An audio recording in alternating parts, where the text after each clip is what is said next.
베소라 선교회 금요 선교 연합 예배를 시작하겠습니다. 먼저 기도하겠습니다.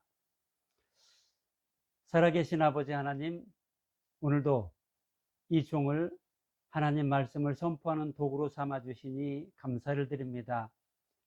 주께서 허락하신 말씀이 우리 사랑하는 베소라 선교회 한 사람 한 사람에게 은혜로 다가가게 하시고, 저들에게 도전으로 다가가게 하시고, 희망과 소망의 말씀으로 다가가게 하여 주시옵소서. 말씀이 그저 말씀으로 끝나는 것이 아니라 저들 심령에 깊이 새겨지게 하시고, 그것이 손과 발을 통하여 행동으로 드러나기를 간절히 소망합니다.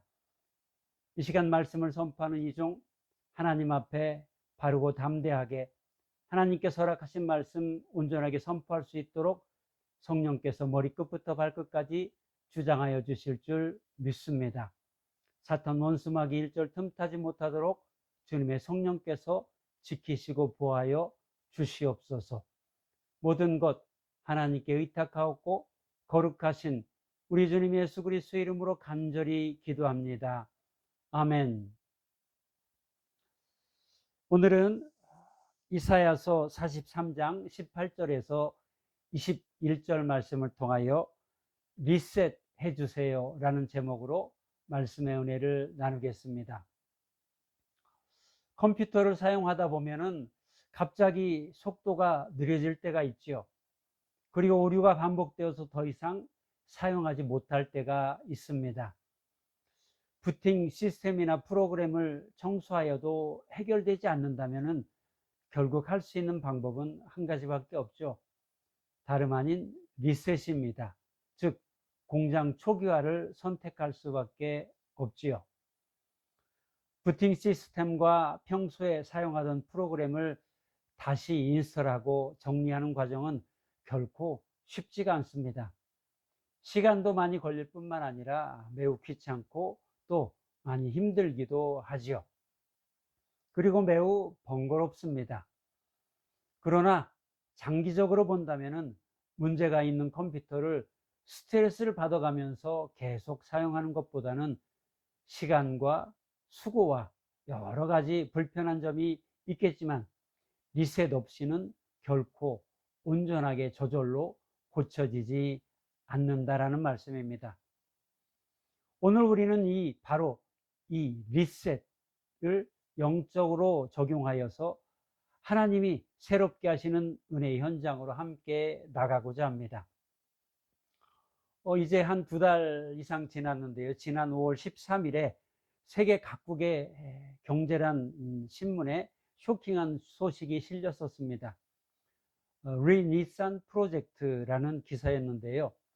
그 기사 내용을 살펴보면은 전 세계에 있는 닛산의 공장 17개 중 7개를 없애버리고 10개로 줄인다라는 소식이었죠.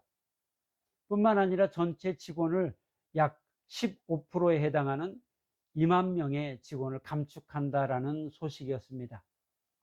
그도 그럴 것이 2024년도에만 6,700억엔, 한국 돈으로는 약 6조 7천억 원이라는 손실이 있었다 하니 그럴 수밖에도 없었을 것입니다.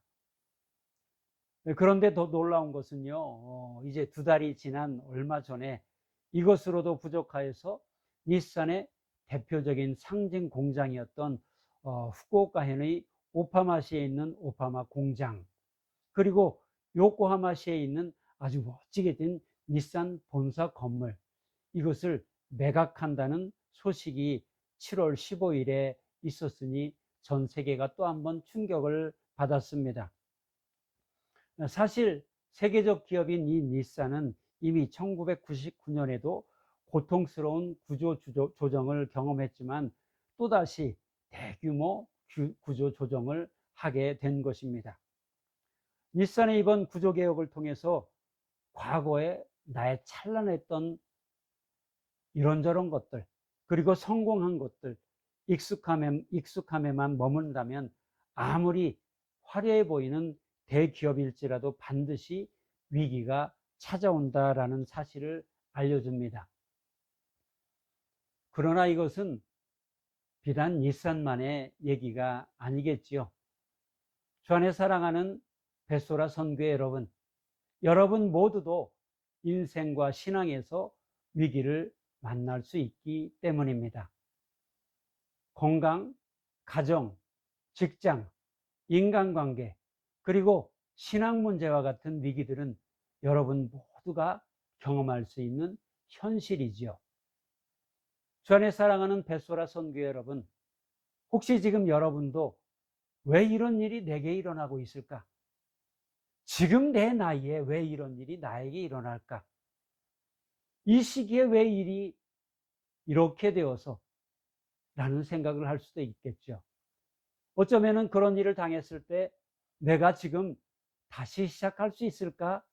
라는 절망과 의문이 자리 잡고 있지는 않은지요. 만약 그렇다면 하나님께서는 오늘 이렇게 말씀을 하고 계십니다. 이사야서 43장 18절에서 19절 말씀입니다. 말씀이 펼 수 있는 분은 함께 봉독하겠습니다. 너희는 이전 일을 기억하지 말며 옛날 일을 생각하지 말라. 보라, 내가 새 일을 행하리니 이제 나타낼 것이라. 너희가 그것을 알지 못하겠느냐? 반드시 내가 광야의 길을 사막에 강을 내리니. 18절의 말씀 중에 옛날 일을 생각하지 말라라는 말씀이 있는데요. 이 말씀은 단순하게 명령이 아닙니다. 잊으라라는 것은 그냥 단순하게 잊으라는 명령이 아니죠. 19절 말씀과 같이 하나님이 반드시 새 일을 시작한다라는 강한 도전의 메시지입니다. 사실 이것은 이전에도 성경을 통해서 하나님께서 여러 번 행하신 일이 있습니다. 그 중에 하나가 출애굽기 14장 21절 22절 말씀입니다. 제가 읽겠습니다. 모세가 바다 위로 손을 내밀매 여호와께서 큰 동풍이 밤새도록 바닷물을 물러가게 하시니 물이 갈라져 바다가 마른 땅이 된지라. 이스라엘 자손이 바다 가운데를 육지로 걸어가고 물은 그들의 좌우에 벽이 되니. 이스라엘 백성이 홍해 바다 앞에서 절망했을 때, 절명의 때에 하나님은 길이 없는 바다 한가운데 그 누구도 상상하지 못했던 마른 땅의 길을 내셨습니다. 하나님의 방법은 여러분이 상상할 수 없는 완전히 새로운 방식이었죠. 때때로 여러분은 나는 최선을 다해 살고 있는데 왜 이런 시련이 내게 오는가? 라는 의문을 가질 수도 있습니다. 하지만 여러분, 과실수는 반드시 가지치기라는 것을 하죠. 왜냐하면 가지를 쳐내는 아픔은 있을지 모르겠지만 가지를 쳐냄으로 그 해에 좋은 열매를 풍성하게 얻을 수 있기 때문입니다. 그래서 가지치기가 없는 나무는 결코 좋고 풍성한 열매를 맺을 수가 없는 것이지요. 고통의 시간은 더 좋은 열매를 맺기 위한 하나님의 손길임을 믿으시기 바랍니다. 전에 사랑하는 벳소라 선교회 여러분, 여러분 인생에도 고통의 리셋이 필요할 때가 있습니다. 초도에 말씀드렸지만 리셋이라는 것은요, 참으로 불편하고 시간이 걸리기도 하고 또 어떨 때는 두렵기도 하고 힘들지만 그 과정을 통해 리셋이 끝난다면 이전과는 비교할 수 없는 새로운 미래가 열리기 때문입니다. 잠언 16장 9절 말씀입니다. 사람이 마음으로 자기의 길을 계획할지라도 그의 걸음을 인도하시는 이는 여호와시니라. 여러분은 여러분의 각자의 인생 계획을 세울 것입니다. 어쩌면은 앞으로의 1년, 5년, 10년의 계획을 세울 수도 있겠죠. 그리고 노후의 계획을 세울 수도 있습니다. 여러분이 인생 계획을 세우지만 진정으로 그것을 인도하시는 분은 하나님이다라고 이렇게 말씀을 하고 있습니다. 덴마크의 철학자 키에르케고르가 간혹 강연이나 저술에서 인용하는 길든 거위의 우화라는 이야기가 있습니다. 그 내용은 다음과 같아요. 길든 거위들이 울타리 안에서 보호받으면서 생활을 하고 있었습니다. 안전하게 살아가고 있었어요. 평일에는 자기들 나름대로 이런저런 일들을 하다가 주일에는 다 함께 교회에 모여서 거위 목사가 하는 설교를 듣습니다. 거위 목사는 꿈과 소망의 설교를 하죠. 야생의 거위들을 보십시오. 저들은 얼마나 높이 납니까? 그리고 얼마나 멀리 갑니까? 얼마나 자유롭게 하늘을 나는지 설교를 합니다. 희망과 소망을 주기 위해서죠. 모든 거위들은 설교를 들으며 아멘 아멘 하고 할렐루야를 외치며 감동을 합니다. 그렇지만 예배가 끝나면 그 거위들 그 누구도 지금 자기들을 보호해주는 그 울타리 밖으로 날아오르려 하지 않는다는 것입니다. 예배가 끝나면 모두가 다시 울타리 안의 일상으로 돌아갑니다. 키에르케고는 이 우화를 통해 만약 감동만 받고 실제 행동이 따르지 않으면 신앙의 변화는 결코 일어나지 않는다라고 이렇게 강하게 권면을 합니다. 진정한 믿음은 익숙함과 울타리라는 안전지대를 벗어나 하나님의 부르심을 따라 용기 있게 날아오는 데 있다라고 알려주고 있죠. 주 안에 사랑하는 벳소라 선교회 여러분, 혹시 오늘 여러분의 현실이 광야와 같고 사막과 같지는 않은지요? 하지만 이것이 결코 끝이 될 수가 없습니다. 왜냐하면 하나님께서는 새 일을 반드시 시작할 것이기 때문입니다. 여러분이 만약에 리셋을 한다면 하나님의 리셋의 결과를 경험할 수 있다는 것이죠. 그래서 하나님께서 새 일을 시작하시는 영광의 출발점이 광야고 사막이 될 수 있다는 것이죠. 그래서 우리는 오늘의 말씀을 마음에 새겨야 합니다. 다시 한번 19절 말씀을 함께 읽어보지요. 보라, 내가 새 일을 행하리니 이제 나타낼 것이라.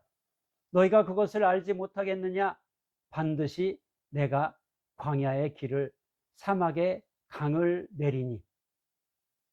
주 안에 사랑하는 벳소라 선교회 여러분, 광야는 하나님께서 친히 길을 만드시는 도로 공사 현장입니다.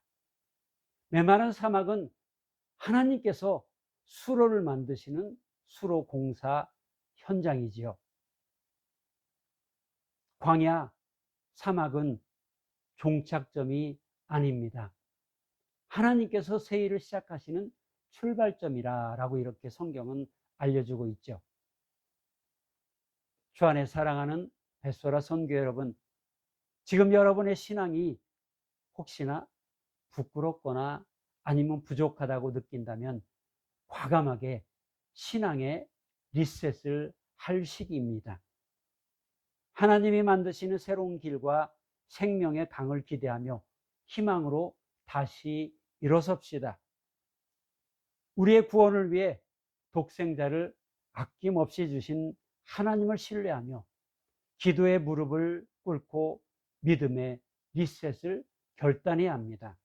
아니, 결단해서 끝나는 것이 아니라 반드시 행동으로 옮겨야 합니다. 하나님께서는 반드시 광야와 같고 사막과 같은 현실의 길과 강을 만들어 주실 것이기 때문입니다.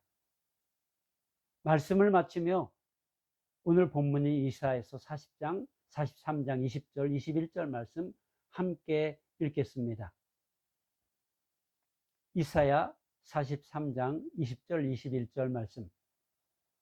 장차 들짐승 곧 승냥이와 타조도 나를 존경할 것은 내가 광야의 물을 사막의 강들을 내어 내 백성 내가 택한 자에게 마시게 할 것임이라. 이 백성은 내가 나를 위하여 지었나니 나를 찬송하게 하려 함이니라. 아멘. 기도하시겠습니다. 사랑과 은혜가 충만하신 아버지 하나님, 오늘 우리 모두가 두려움과 익숙함에서 벗어나 우리의 믿음을, 우리의 인생을 다시 한번 리셋할 수 있는 용기를 허락하여 주시옵소서. 광야와 사막 같은 현실 속에서도 하나님께서 행하실 새 일로 인한 광야의 새 길과 사막에서의 생명의 강을 소망하며 앞으로 한 발 한 발 나아가게 하여 주시옵소서. 우리의 삶을 새롭게 하시고 풍성하고 좋은 열매로 그리고 은혜로 우리를 채워주실 주님을 기대합니다. 모든 것을 주님께 의탁하며 우리를 죄에서 구원하신 우리 주님 예수 그리스도 이름으로 간절히 기도합니다. 아멘.